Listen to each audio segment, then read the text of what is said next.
حي على الفلاح.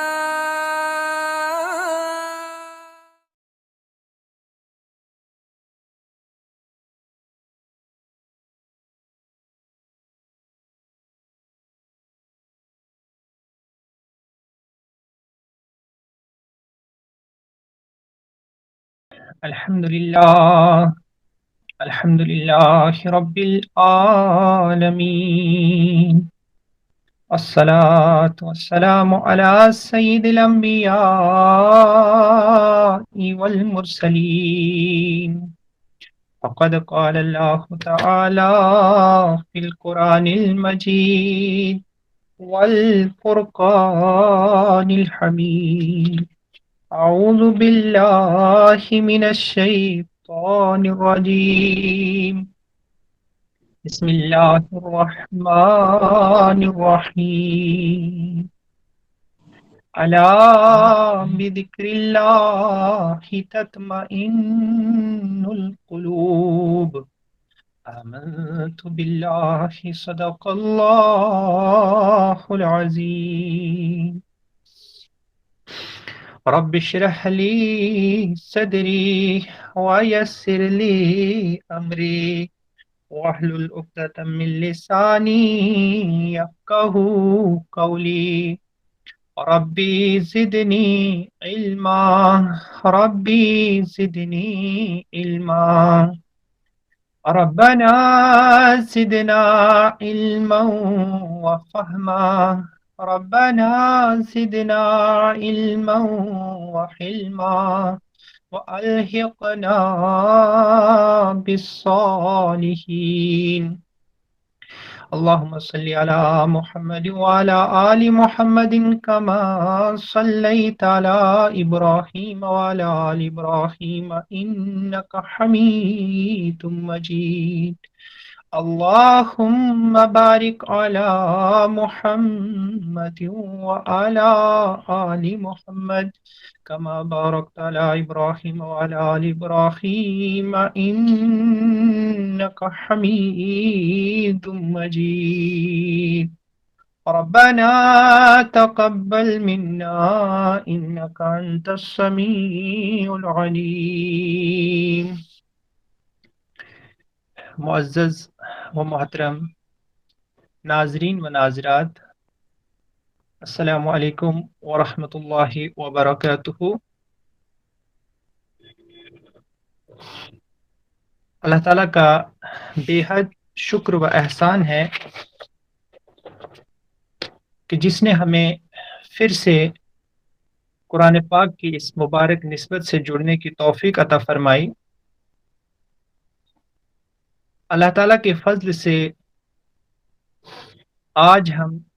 ایک نئے سورہ کا آغاز کرنے جا رہے ہیں جسے قرآن پاک سورہ النحل سے موسوم کرتا ہے۔ سورہ النحل 16 رکوعوں پہ مشتمل ہے۔ وہ قرآن پاک کی جو مفصل سورہ ہیں، قرآن پاک کی جو لمبی سورتیں ہیں، ان میں سے سورہ النحل بھی ایک سورت، ایسی ہی سورہ میں سے سورہ النحل بھی ایک سورت ہے۔ اس سے پہلے جو سورہ جن کا مطالعہ ہم کر رہے تھے وہ 6 رکوعوں پہ 7 رکوعوں پہ مشتمل تھی، لیکن سورہ النحل 16 رکوعوں پہ مشتمل ہے۔ سورہ النحل کا نام اسی سورہ کی آیت نمبر 68 یعنی 68 سے ماخوذ ہے۔ اور النحل کسے کہتے ہیں؟ النحل جو ہے یہ ہنی بی کو کہا جاتا ہے، شہد کی مکھی کو کہا جاتا ہے۔ چونکہ اس کا تذکرہ اسی سورہ کی آیت نمبر 68 کے اندر آیا ہے، اسی مناسبت سے اس سورہ کا نام سورہ النحل رکھا گیا ہے، جہاں اللہ تعالیٰ کا ارشاد ہوتا ہے کہ وَأَوْحَى رَبُّكَ إِلَى النَّحْلِ، اور تیرے رب نے وحی نازل کی، یعنی وحی کا مطلب ہو گیا کہ اس کی طرف اللہ تعالیٰ نے کچھ الہام کیا ہنی بی کی طرف، اس کا تذکرہ یہاں پہ اس آیت کے اندر آتا ہے، یعنی اس کے دل میں کوئی بات ڈالی گئی اللہ تعالیٰ کی طرف سے کہ اسے کیا اور کیا کرنا ہے، تو اس کا تذکرہ چونکہ ہمیں اس سورہ کی آیت نمبر 68 کے اندر ملتا ہے، اسی مناسبت سے اس سورہ کا نام النحل رکھا گیا۔ دوسری اہم چیز جو ہم کسی بھی سورہ کے اندر دیکھتے ہیں وہ ہے اس سورت کا زمانہ نزول۔ اگر ہم اس سورت کے دیکھیے کسی بھی سورت کے زمانہ نزول کے متعلق ہمیں کچھ اندرونی شہادتیں ملتی ہیں اور کچھ تاریخی شہادتیں ہیں جن پہ انحصار کر کے ہم یہ معلوم کرنے کی کوشش کرتے ہیں کہ یہ سورہ کس دور کے اندر نازل ہوئی ہے۔ سورہ النحل کے اوپر جب ہم غور کرتے ہیں تو کچھ اندرونی شہادتیں ہمیں ملتی ہیں جس سے اس سورت کا زمانہ نزول متعین کرنے میں آسانی ہوتی ہے۔ جیسا کہ اگر ہم اس سورت کے اوپر غور کریں، اس سورہ کی آیت نمبر 41 یعنی 41 کے اندر اللہ تعالیٰ کا ارشاد مبارک ہے کہ وَالَّذِينَ حَاجَرُوا فِي اللَّهِ مِن بَعْدِ مَا ظُلِمُوا، یعنی اس آیت کے اندر اللہ تعالیٰ کا ارشاد مبارک ہے اور وہ لوگ جنہوں نے ہجرت کی اللہ تعالیٰ کی راہ میں اس کے بعد کہ ان کے اوپر ظلم ہوا، تو یہاں پہ ہجرت مدینہ نہیں مراد ہے بلکہ ہجرت حبشہ کا تذکرہ ہے، جیسا کہ اور دوسری اندرونی شہادتوں سے ہمیں معلوم ہوگا۔ تو یہ معلوم ہوتا ہے کہ ہجرت حبشہ ہو چکی تھی، اور ہجرت حبشہ چونکہ مکی دور کے اندر ہوئی تھی تو اس وجہ سے یہ معلوم ہوتا ہے کہ یہ سورت مکی سورت ہے۔ اور جب ہم آگے مطالعہ کریں گے اس سورہ کا تو آیت نمبر 106 کے اندر اللہ تعالیٰ فرماتا ہے من کفر باللہ من بعد ایمانہ، یعنی یہاں پہ ایک اہم مسئلے کی طرف ہماری توجہ کو مبذول کیا گیا ہے۔ اس آیت کے اندر یہ میں نے آیت کا ایک چھوٹا سا حصہ، یعنی پوری آیت تو نہیں پڑھی میں نے آپ کے سامنے، لیکن اس آیت کا کچھ کمپوننٹ میں نے آپ کے سامنے تلاوت کیا ہے جس میں اللہ تعالیٰ کچھ احکامات بیان فرماتا ہے کہ جب ایسا ہو کہ جو لوگ اللہ تعالیٰ کا انکار کریں، اللہ تعالیٰ کی ناشکری پہ اتر آئیں اس کے بعد کہ جب وہ ایمان لا چکے ہوں۔ دیکھیے یہاں سے ہمیں یہ معلوم ہوتا ہے کہ کچھ لوگ کفار کے ظلم و ستم سے، ان کی ایذا رسانیوں سے اور مصائب و آلام کا جو سلسلہ شروع کیا ہوا تھا کفار مکہ نے، اس کی وجہ سے کافی دل برداشتہ ہو چکے تھے، جس کی وجہ سے کچھ لوگ ایمان سے پھر رہے تھے۔ گویا یہاں پہ آپ گریویٹی اور انٹینسٹی آف جو پرسیکیوشن تھا کفار مکہ کا، اس کو آپ ملاحظہ کر سکتے ہیں، کیونکہ ظلم و ستم کا دورہ تھا، اسی وجہ سے کچھ اہل ایمان اللہ تعالیٰ کا انکار کرنے پہ تلے ہوئے تھے۔ تو اس آیت سے یہ معلوم ہوتا ہے کہ یہ سورہ مکہ کے آخری دور کی سورہ ہو سکتی ہے، چونکہ یہ جو اہل ایمان کو چھوڑ کر کفر کی راہ اختیار کرنے پہ تلے ہوئے تھے، یہ جب بھی ہو سکتا تھا جب ان کے اوپر ظلم و ستم کی وہ جو بھٹی جو ہے وہ گرم ہو چکی تھی اور اپنی کلائمیکس پہ وہ چیز پہنچ رہی تھی۔ تو اس آیت سے بھی ہمیں یہ معلوم ہوتا ہے کہ یہ سورت مکی دور کی جو آخری دور ہے مکہ کا، اس کے اندر نازل ہوئی ہے۔ مزید جب ہم اس سورہ کا مطالعہ کرتے ہیں تو آیت نمبر 112 تا 114 کے اندر جو مضمون بیان ہے وہ اس طرف اشارہ کرتا ہے کہ نبی صلی اللہ علیہ وآلہ وسلم کی بعثت کے بعد مکہ میں جو زبردست قحط، یعنی ایک جو قحط وہاں پہ رونما ہوا تھا، فیمن جو وہاں پہ آیا تھا، سوکھا وہاں پہ جو پڑا ہوا تھا، اس کا تذکرہ بھی ہمیں اس صورت میں ملتا ہے، اور ہمیں یہ معلوم ہوتا ہے کہ وہ زبردست قحط جو ہے وہ رونما ہو چکا تھا، اور اس صورت کے نزول کے وقت وہ ختم ہو چکا تھا۔ تو یہاں سے بھی زمانہ نزول متعین ہوتا ہے کہ یہ سورہ مکہ کے آخری دور کے اندر نازل ہوئی ہے۔ جہاں تک اس سورہ کی دوسری سورہ کے ساتھ تعلق اگر ہم غور کریں، اس سورت کی آیت نمبر 115 ایسی ہے جس کا حوالہ سورہ انعام کی آیت 119 میں دیا گیا ہے، اور اسی طرح سے اگر اس سورت کی دوسری آیت 118 پہ آپ غور کریں، آیت نمبر 118 ایک ایسی آیت ہے جس میں سورہ انعام کی آیت 146 کا حوالہ دیا گیا ہے،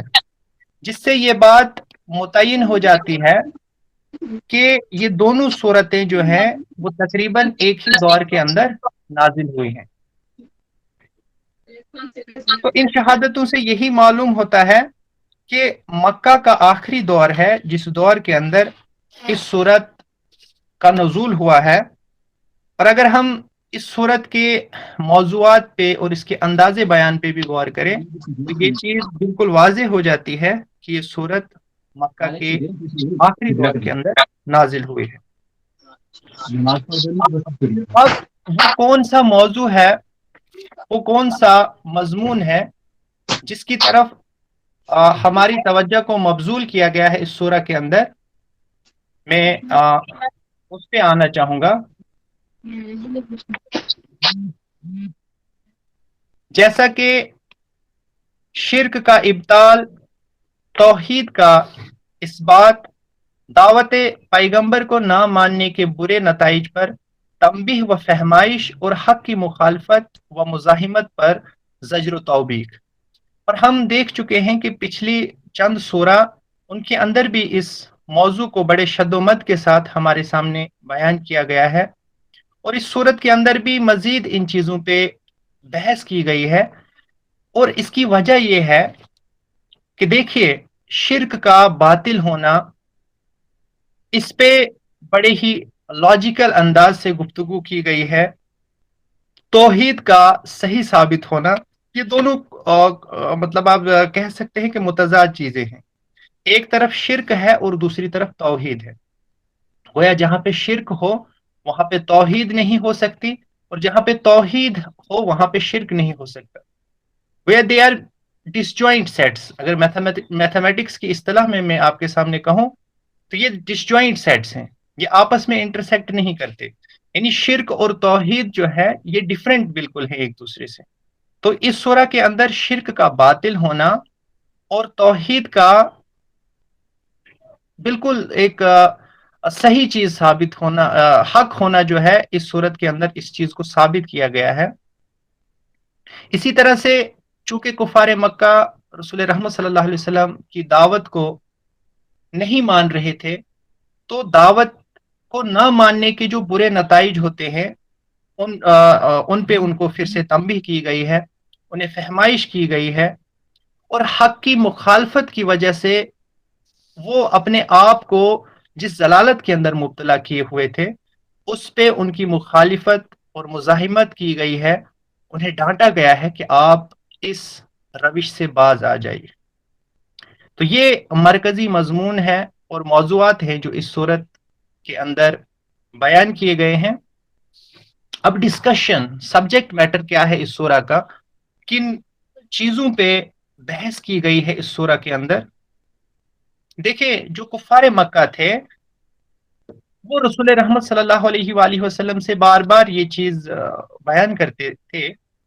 وہ کہتے تھے کہ اے محمد صلی اللہ علیہ وآلہ وسلم، آپ بہت کہتے ہو کہ اللہ تعالیٰ کا عذاب آئے گا، ہم اس دنیا سے نیست و نابود ہو جائیں گے، جو بھی اللہ تعالیٰ کی احکامات کی خلاف ورزی کرے گا اس پہ اللہ تعالیٰ کا عذاب نازل ہوگا۔ کہاں ہے وہ اللہ تعالیٰ کا عذاب؟ گویا یہ چیز وہ رسول رحمت صلی اللہ علیہ وسلم سے بار بار تکیہ کلام کے طور پہ اس لیے کہتے تھے، گویا وہ اس کے ذریعے سے یہ ثابت کرنا چاہتے تھے کہ رسول رحمت صلی اللہ علیہ وسلم جو ہے وہ حق کی دعوت نعوذ باللہ من غضب اللہ وہ پیش نہیں کر رہے ہیں۔ گویا آپ صلی اللہ علیہ وسلم کی نبوت کا وہ ایک طرح سے اپنی طرف سے ایک دلیل دیتے تھے کہ اگر آپ صلی اللہ علیہ وسلم نبی ہوتے تو جو چیز آپ بار بار کہہ رہے ہیں کہ ہم پہ عذاب نازل ہوگا اللہ تعالیٰ کی طرف سے، تو وہ کہاں نازل ہو رہا ہے؟ تو اپنی طرف سے وہ یہ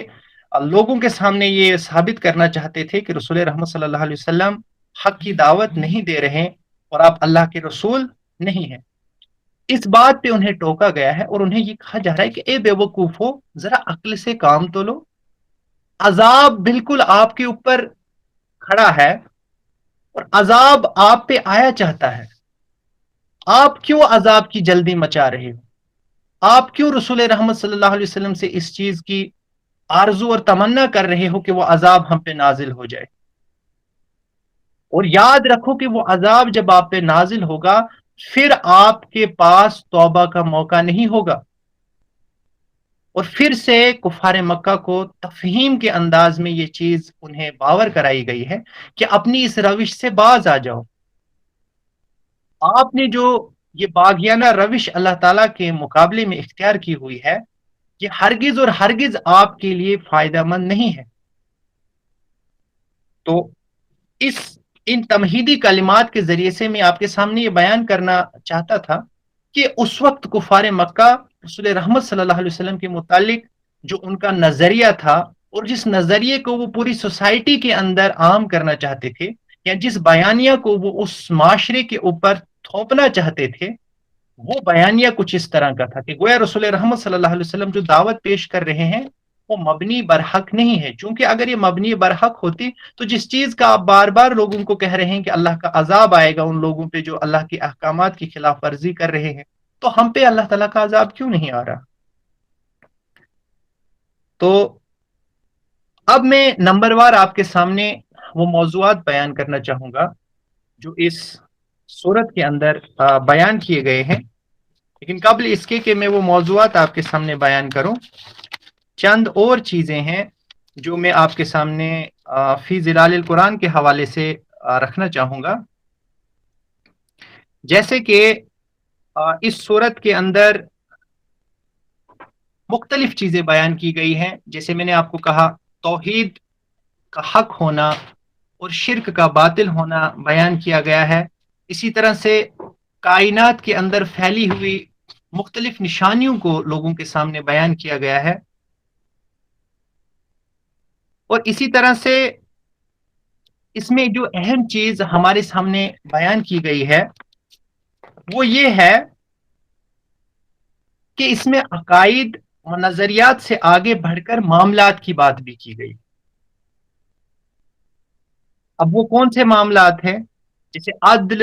احسان، انفاق فی سبیل اللہ، وفائے عہد وغیرہ، اسلامی اعمال اور اخلاقی رویوں کا بھی ذکر ہمیں اس سورہ کے اندر ملتا ہے، اور جو اسلامی نظریہ حیات کا خاصہ ہے۔ گویا یہ تمام چیزیں بھی ہمیں اس صورت کے اندر دیکھنے کو ملتی ہیں۔ اسی طرح سے انسان کے انٹیوشن کو سٹیمولیٹ کیا گیا ہے، انسان کو یہ سوچنے پہ مجبور کیا گیا ہے، اور مختلف نشانیوں کے ذریعے سے، یعنی اس انسان کو آفاق و انفس پہ غور و فکر کی طرف اس کی توجہ کو مبذول کیا گیا ہے، یعنی اسے مختلف نشانیاں اس کے سامنے بیان کی گئی ہیں، اور اسے یہ کہا گیا ہے کہ یہ جو آنکھیں آپ نے بند کی ہوئی ہیں ان آنکھوں کو کھولیے، جن کانوں کو آپ نے بند کیا ہے ان کانوں کو کھلا رکھیے، عقل پہ جو آپ کے پردے پڑے ہوئے ہیں اس عقل کو وحی کی یہ مبارک کرنیں جب آپ پہ گریں گی تو عقل کا پردہ آپ کا چاک ہوگا، اللہ تعالیٰ کے احکامات پہ جب آپ عمل کریں گے تو یہ چیز آپ کے لیے خوشبختی کی علامت ہوگی۔ یعنی مختلف جو کائنات کے اندر پھیلی ہوئی نشانیاں ہیں ان کو لوگوں کے سامنے بیان کر کے، اور بطور خاص ان لوگوں کے سامنے بیان کیا گیا ہے جو رسول رحمت صلی اللہ علیہ وسلم کی دعوت کے منکر تھے، جو رسول رحمت صلی اللہ علیہ وسلم کی دعوت کے پر مخالفت پہ اتر آئے تھے، اور رسول رحمت صلی اللہ علیہ وآلہ وسلم اور اہل ایمان کا استہزاء کرنے میں پیش تھے۔ ان لوگوں کو بتایا گیا ہے کہ کھول آنکھ، فلک دیکھ، زمین دیکھ، فضا دیکھ، مشرق سے نکلتے ہوئے سورج کو ذرا دیکھ۔ اور اہل ایمان، یہ جو اہل کفر تھے، انہیں یہ بتایا گیا ہے کہ کائنات کے اندر پھیلی ہوئی نشانیوں پہ جب آپ غور کرو گے تو یہ چیز بھی آپ کو اللہ تعالیٰ سے قریب لے جائے گی. یہاں سے یہ چیز بھی ثابت ہو جاتی ہے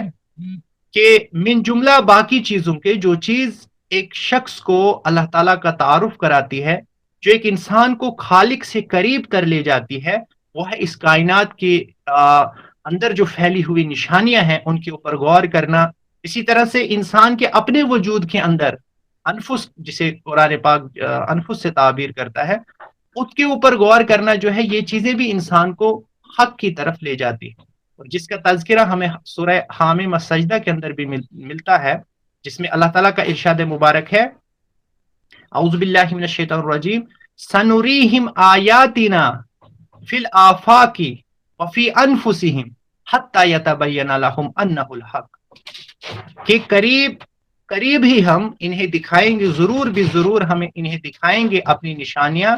اس کائنات کے اندر اور ان کے اپنے وجود کے اندر جو اللہ تعالیٰ نے نشانیاں رکھی ہیں، حتیٰ یہاں تک کہ یتبین لہم، ان پہ واضح ہو جائے کہ انہ الحق، یہی چیز حق ہے. تو گویا کائنات کے اندر پھیلی ہوئی جو نشانیاں ہوتی ہیں، ہماری ٹریجڈی یہ ہے، ہمارا المیہ یہ ہے کہ آج مسلمان سائنس کا جو مضمون ہے اس پہ مسلمان بہت کم تحقیق کر رہے ہیں. سائنس کے معاملے میں مسلمان بہت پیچھے ہیں. آپ کے ذہن میں یہ سوال ابھر رہا ہوگا کہ جو مختلف اسلامی ممالک ہیں، خاص طور پہ عرب ملک جو ہیں، اللہ تعالیٰ نے انہیں وسائل سے نوازا ہوا ہے، یعنی انہیں ایسے وسائل اللہ تعالیٰ نے عطا کیے ہوئے ہیں جو دنیا میں کسی اور قوم کو اللہ تعالیٰ نے عطا نہیں کیے. لیکن ہم دیکھتے ہیں کہ اس کائنات کے اندر جو اسرار و رموز ہیں، اس کائنات کے اندر جو چیزیں پوشیدہ ہیں، کچھ سائنٹیفک فیکٹس جو ہیں، ان کے اوپر مسلمانوں نے تحقیق کرنا چھوڑ دیا ہے. آپ مجھے بتائیں، آپ دیکھیے کہ یو ایس کے اندر کتنے آپ کو ریسرچ سینٹرز ملیں گے، کتنی یونیورسٹیز آپ کو ملیں گی، اور اس کے مقابلے میں 57 اسلامی مملکتیں دنیا کے اندر اس وقت ہیں. آپ مجھے بتائیں کہ کتنے ریسرچ سینٹرز ہیں، اگر ہیں بھی تو کوالٹی ریسرچ سینٹرز کیا ہیں، ان کی رینکنگ آپ دیکھیے پوری دنیا کے اندر کیا ہے. گویا جو تحقیق کا معیار ہے وہ اس مسلمانوں کے ہاں وہ مفقود ہوتا جا رہا ہے، یعنی وہ معیار جو ہے تحقیق کا وہ ہمیں دیکھنے کو نہیں ملتا مسلمانوں کے اندر، حالانکہ یہ چیز مسلمانوں کے اندر بدرجہ عتم ہونی چاہیے تھی.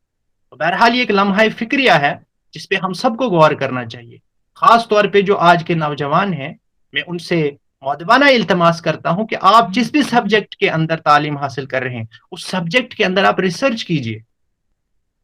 اور لینے سے زیادہ دینے والے بنیے. چونکہ ایک مومن جو ہے وہ صرف طالب نہیں ہوتا ہے، بلکہ وہ لوگوں کو دینے والا ہوتا ہے، وہ انسانیت کو دینے والا ہوتا ہے. تو اس پر بھی ہم کو غور و فکر کرنا چاہیے. ہمیں اپنے ذاتی آپ کہہ سکتے ہیں کہ پرسنل لیول پہ ہمیں جتنی بھی اللہ تعالیٰ نے صلاحیتیں بخشی ہیں، ان صلاحیتوں کو بروئے کار لا کر ہم جتنا حصہ اس معاملے میں ڈال سکتے ہیں ہمیں ڈالنا چاہیے. مگر نہ ہم لوگوں کے سامنے یہ جب تک بیان کرتے رہیں گے یہ تو بالکل زبانی جمع خرچ کی طرح رہے گا. ہم لوگوں کے سامنے یہ آیت پڑھتے رہیں گے تا قیام قیامت کہ ان فی خلق السماوات والارض واختلاف اللیل والنہار لآیات لأولی الالباب، کہ بے شک زمین اور آسمان کے پیدا کرنے میں، دن اور رات کے آنے میں اہل عقل کے لیے نشانیاں ہیں. وہ ہم سے سوال کر سکتے ہیں کہ کون سی نشانیاں؟ آپ نے اس کائنات کے رموز اور اسرار پہ کیا غور کیا ہے؟ آپ کے ہاں کتنے ریسرچ سینٹرز پائے جاتے ہیں؟ آپ کے ہاں کتنی آبزرویٹریز ہیں؟ آپ کا تحقیقی معیار کیا ہے؟ اور ہمارا جواب کیا ہو سکتا ہے؟ ہم صرف یہ کہیں گے کہ ہماری 57 اسلامی مملکتیں ہیں، ہر تیسرا یا چوتھا انسان، ہر پانچواں یا چھٹا انسان جو ہے دنیا کے اندر یہ مسلمان ہے. کیا ہم اپنی آبادی کا ان کو وہ سٹیٹسٹکس پیش کر کے ہم انہیں قائل کر سکتے ہیں؟ بالکل بھی نہیں. تو ہمیں کوشش کرنی چاہیے کہ تحقیقی اعتبار سے جو ہمارے ہاں ہم زوال کی طرف جا رہے ہیں، اس معاملے میں ہمیں ہوش کے ناخن لینے پڑیں گے. بہرحال یہ ضمنی طور پہ چند اشارات تھے جو میں نے آپ کے سامنے کیے، ان پہ ہم سب کو غور کرنا چاہیے. اب میں نمبر وار آپ کے سامنے وہ موضوعات بیان کرتا ہوں. اجمالاً تو میں نے آپ کے سامنے اس میں بیان کر دیا کہ نام اس سورہ کا کیوں رکھا گیا ہے سورہ النحل. اسی طرح سے زمانہ نزول کے متعلق بھی چند دلائل میں نے آپ کے سامنے رکھے. اب میں نمبر وار آپ کے سامنے موضوعات بیان کرتا ہوں جو اس سورت کے اندر زیر بحث آئے ہیں. جیسے سب سے پہلے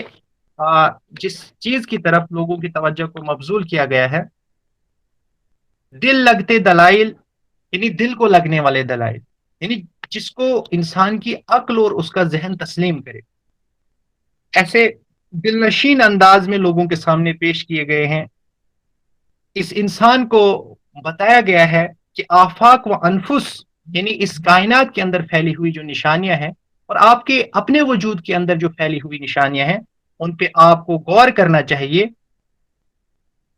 اور ان کے ذریعے سے توحید کا حق ہونا اور شرک کا باطل ہونا بیان کیا گیا ہے. اسی طرح سے نمبر دو، منکرین کے اعتراضات، منکرین کے جو اعتراضات تھے اس دعوت کے حوالے سے، اسلامی دعوت کے حوالے سے، ان اعتراضات کو رفع کیا گیا ہے. ان کے جو شکوک تھے، ان کے جو ڈاؤٹس تھے، ان کی حجتوں اور ہیلوں کا ایک ایک کر کے جواب دیا جاتا ہے. جو مختلف قسم کے ہیلے اور بہانے وہ تراشتے تھے اور وہ یہ کہتے تھے کہ اگر ایسا ہوتا تو ہم پھر اس دعوت کو قبول کرتے. تو ان ہیلوں اور بہانوں کا ایک ایک کر کے انہیں جواب دیا گیا ہے. اسی طرح سے نمبر تین، باطل پر اصرار اور حق کے مقابلے میں استکبار کے برے نتائج سے ڈرایا گیا. یعنی انہیں یہ بتایا گیا ہے کہ جس باطل طریقے پہ آپ مصر ہو، جس پہ آپ کانے ہو چکے ہو، اور حق کے مقابلے میں جو استکبار یعنی تکبر کا رویہ آپ نے اختیار کیا ہوا ہے، اس کے کانسیکوینسز کیا ہو سکتے ہیں، اس کے برے نتائج کیا ہو سکتے ہیں، ان سے بھی خبردار کیا گیا ہے. اور نمبر چار، ان اخلاقی اور عملی تغیرات کو مجمل مگر دلنشین انداز سے بیان کیا گیا ہے، جو میں نے ابھی آپ کے سامنے جس کا تذکرہ بھی کیا کہ عقائد سے آگے بڑھ کر بات کی گئی ہے. عقائد و نظریات سے آگے بڑھ کر جو ہے معاملات کی بات کی گئی ہے. تو معاملات کے سلسلے میں لوگوں کے سامنے یہ بیان کیا گیا ہے کہ اللہ تعالیٰ نے جو دین رسول رحمت صلی اللہ علیہ وسلم کو عطا کیا ہے وہ محض عقائد و نظریات کا نام نہیں ہے، بلکہ وہ عقائد اور نظریات سے آگے بڑھ کے وہ ہماری عملی زندگی میں جتنے بھی معاملات ہمیں طے کرنے ہوتے ہیں وہ ان کے بارے میں بھی ہماری رہنمائی کرتا ہے. اور اس سلسلے میں عدل، احسان، انفاق سبیل اللہ، وفائے عہد وغیرہ اور دوسرے اسلامی اعمال اور اخلاقی رویوں کا بھی ذکر کیا گیا. گویا موریلٹی بھی اس صورت کے اندر سمجھائی گئی ہے. اور مزید یہ انسان کو، تمام انسانوں کو اور بطور خاص ان لوگوں کو جو اللہ تعالیٰ کی مخالفت پہ مصر تھے، جو رسول رحمت صلی اللہ علیہ وسلم کے لائے ہوئے اس طریقے کو مان کر نہیں دے رہے تھے، انہیں یہ بتایا گیا ہے کہ خدا کو آپ بھلے ہی مانتے ہوں، لیکن خدا کو ماننے کا مطلب یہ نہیں ہے کہ اللہ تعالیٰ کو آپ نے مان لیا، بلکہ اللہ تعالیٰ کو ماننے کا مطلب اصل میں یہ ہے کہ اللہ تعالیٰ پہ جب ایک شخص ایمان لاتا ہے تو اس پر ایمان لانے کے کچھ تقاضے بھی ہوتے ہیں. اور وہ تقاضے کیا ہیں کہ عقائد، آپ کے جو عقائد ہیں ان میں وہ چیزیں ریفلیکٹ ہونی چاہیے، آپ کے اخلاق کے اندر وہ چیزیں ظاہر ہونی چاہیے، اسی طرح سے عملی زندگی میں وہ چیزیں ظاہر ہونی چاہیے. وگرنہ اللہ تعالیٰ کو خالی خالی مان لینا جو ہے کہ اللہ کے ہاں اس کی کوئی بھی قدر نہیں ہے، بلکہ اللہ تعالیٰ کو ماننے کے بعد کچھ چیزیں ہیں جو آپ کے اخلاق، آپ کے عقائد اور آپ کی پریکٹیکل لائف میں بھی ریفلیکٹ ہونی چاہیے. اور آخری نمبر 5 جو چیز اس صورت کے اندر بیان کی گئی ہے وہ یہ ہے کہ دیکھیے ہمیشہ سے اہل ایمان کو اللہ تعالیٰ ڈھارس بنداتے ہیں. رسول رحمت صلی اللہ علیہ وسلم کی زندگی پہ جب ہم غور کرتے ہیں تو رسول رحمت صلی اللہ علیہ وسلم جب بھی مایوس ہوتے ہیں تو انفرادی طور پہ رسول رحمت صلی اللہ علیہ وسلم کی ڈھارس بندائی جاتی ہے. سورہ الضحیٰ کا مطالعہ ہم کرتے ہیں جس میں اللہ تعالیٰ فرماتا ہے کہ وَالضُّحَىٰ وَاللَّيْلِ إِذَا سَجَىٰ مَا وَدَّعَكَ رَبُّكَ وَمَا قَلَىٰ.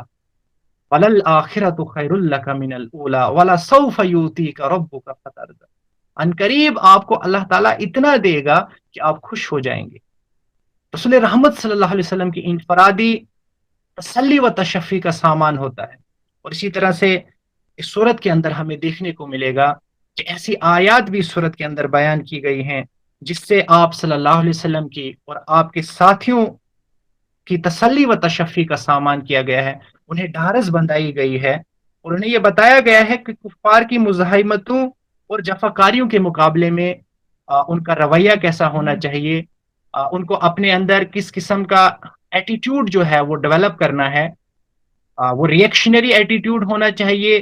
یا وہ کس طرح کا ایٹیٹیوڈ ہونا چاہیے، ان کی مینٹل سٹیٹ آف مائنڈ کیا ہونی چاہیے اس سچویشن میں، تو اس کی طرف بھی جو ہے اس صورت کے اندر کلام کیا گیا ہے۔ بہرحال یہ چند موضوعات ہیں جو اس صورت کے اندر بیان کیے گئے ہیں۔ اللہ تعالیٰ سے دعا ہے کہ اللہ تعالیٰ صحیح معنوں میں ہمیں قرآن کی سمجھ اور اس کا فہم عطا فرمائے، اور جب تک ہم زندہ رہیں اللہ تعالیٰ اسی قرآن کے مطابق ہماری ہر زندگی کا کوئی بھی لمحہ جو ہمارا گزرے وہ اللہ تعالیٰ کے انہی احکامات کے مطابق گزرے، رسول رحمت صلی اللہ علیہ وسلم کے فرامین اور ارشادات جو ہیں ان کے مطابق ہم اپنی زندگی گزاریں۔ ربنا تقبل منا انك انت السميع العليم، وآخر دعوانا ان الحمد لله رب العالمين، والسلام علیکم۔